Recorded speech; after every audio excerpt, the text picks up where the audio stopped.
Será que o pessoal que visita o seu site consegue encontrar a informação que ele queria?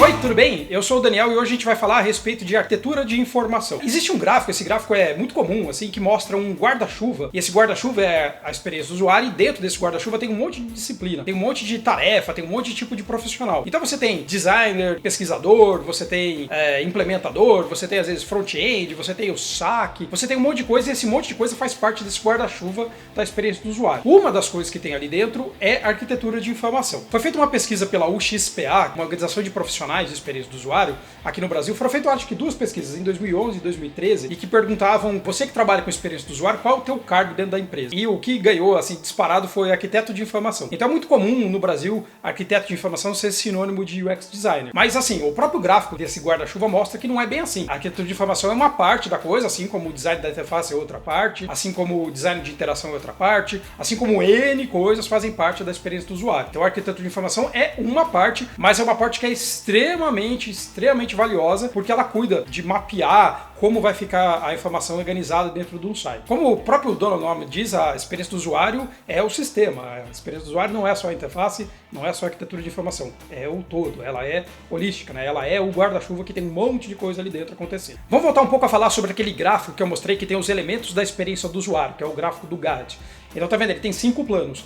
Alguns desses planos são mais relacionados à arquitetura de informação do que outros. Eu diria que os 4 primeiros. Então esse plano, tanto de você discutir o escopo, o objetivo de um produto, discutir a estrutura e o esqueleto, são partes fundamentais tratadas pela arquitetura de informação. A arquitetura de informação é o arranjo dos conteúdos, das informações que um usuário determinado, ou seja, uma persona, vai consumir dentro de um contexto específico. Então é uma preocupação de como que eu faço para facilitar, ou às vezes não é nem questão de facilitar, é permitir o acesso de um usuário, de um determinado usuário, de um range de usuários, a um determinado tipo de informação dentro de um determinado contexto. Então é uma tríade. Eu tenho um usuário, eu tenho um contexto de uso e eu tenho uma informação que ele precisa buscar. As preocupações da arquitetura de informação dentro de um projeto, por exemplo, de um website, envolvem várias coisas. Por exemplo, qual é a estrutura, qual é o tipo de bloco de informação que você tem dentro de um site. Por exemplo, no WordPress, você tem 2 elementos básicos de informação, páginas e posts. Você pode ter ele e outros, mas isso faz parte da arquitetura de informação. Então eu vou dividir o meu site em páginas. Legal. Como que eu divido isso? Como é organizada essa página? Essa página tem uma hierarquia? Você tem uma página que é pai de uma outra página? Como se dá esse relacionamento familiar entre as páginas? Então isso é uma preocupação da arquitetura de informação. Que nome essas páginas têm? Que nome esses itens de menu têm? Como eu chamo uma coisa pode ser diferente de como um usuário chama a coisa.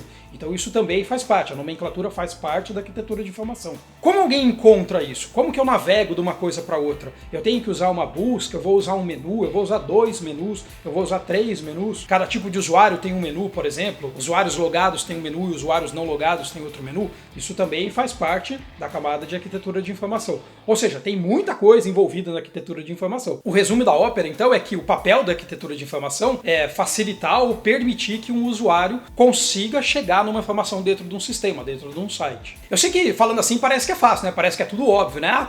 Então se o cara quer saber sobre a minha empresa, eu vou botar no botão escrito sobre. Mas é mais ou menos, porque cada tipo de organização chama as coisas de um nome. Cada tipo de usuário chama as coisas de um jeito. Então pode ser que um usuário X chame, por exemplo, sobre.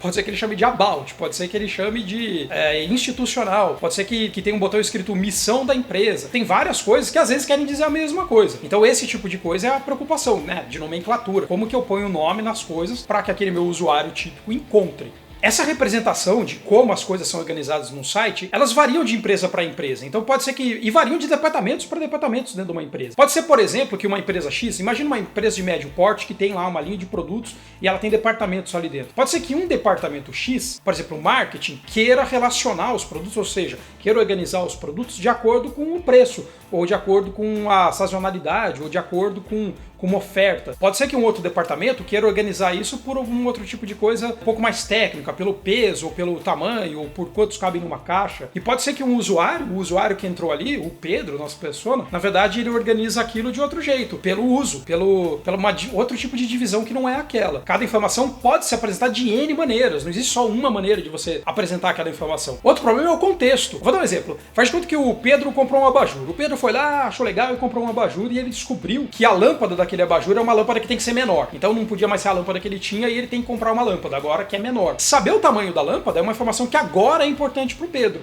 Pode ser que nunca seja, mas agora é. Então quando ele entra num site, talvez ele queira organizar as lâmpadas por tamanho. Pode ser que o mesmo Pedro queimou a lâmpada do quintal dele, queimou a lâmpada e a lâmpada do quintal dele é 220. Então agora a preocupação dele é a voltagem da lâmpada, não é mais o tamanho da lâmpada, não importa mais o tamanho da lâmpada. É o mesmo Pedro procurando a mesma lâmpada, quer dizer, outra lâmpada, né? Procurando o mesmo tipo de produto, mas agora num contexto um pouquinho diferente. Então a informação para ele precisa estar disponível no momento que ele quer, do jeito que ele quer, daquele produto que ele quer. Então isso tudo é papel do arquiteto, né? É papel da arquitetura de informação organizar. Então o que você quer é entregar para alguém, ou seja, entregar para aquela persona aquele conteúdo, aquela informação dentro do contexto que ele precisa. Então isso daí é um papel que você tem que mapear um monte de coisa, porque você tem que mapear, em que momento que ele tá, esse cara tá buscando isso por quê?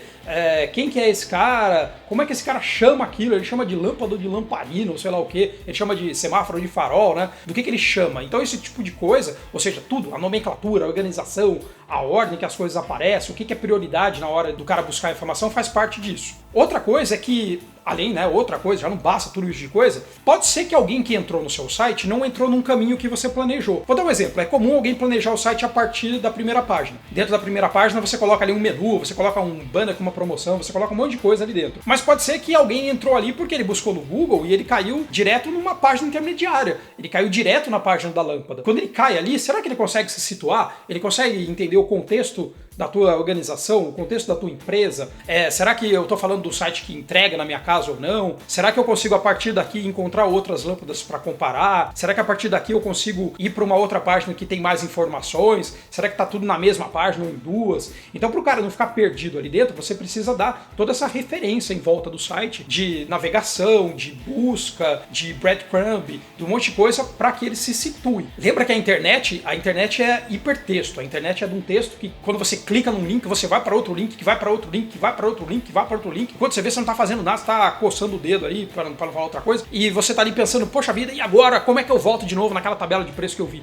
Então tudo isso daí faz parte, né? Eu tenho que dar subsídio para que o usuário, mesmo que ele cometa um erro, sem querer eu fui lá e putz, cliquei num link errado, como é que eu volto? Um monte de coisa. Então a gente fala que o botão mais usado no browser é o botão de voltar, né? Então você está sempre voltando. Você sempre entrou e voltou, você sempre foi e voltou, sempre foi e voltou. Então você criar esse ambiente onde a pessoa possa fazer isso de maneira razoável, satisfatória, é papel do arquiteto de informação, é papel da arquitetura de informação. Hoje mesmo eu tive uma reunião a respeito de um projeto de um cliente que vende roupa de esporte. Então calça de esporte, camiseta de esporte, esse tipo de coisa. E a gente estava se perguntando se o cliente precisava naquele site que o produto dele tivesse uma página específica para cada um.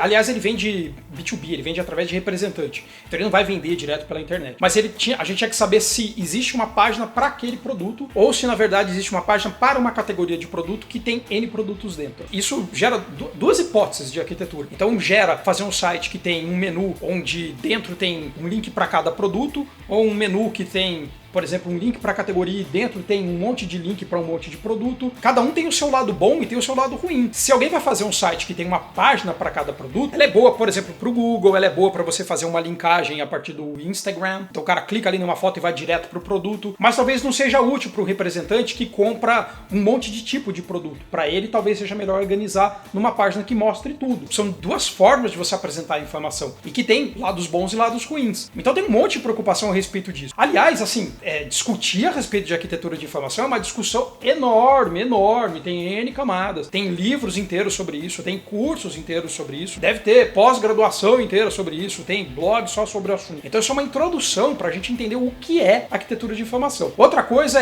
existe um tipo de entregável que é o entregável típico da arquitetura de informação. Esse entregável se chama wireframe, que é um tipo de mapa, é um esqueleto de um site. Esse tal de wireframe vai ser o assunto do próximo vídeo. Então assiste para saber o que por que alguém usa isso, por que ele é tão feio, tadinho do wireframe. Então assiste, dá um like aí no vídeo, se inscreve no canal, que vai ser o próximo assunto. E, de novo, compartilha com o pessoal que tem interesse nesse assunto e comenta aí se você tiver dúvida ou tiver alguma sugestão pra gente conversar, fala aí, beleza? Então, tchau e obrigado!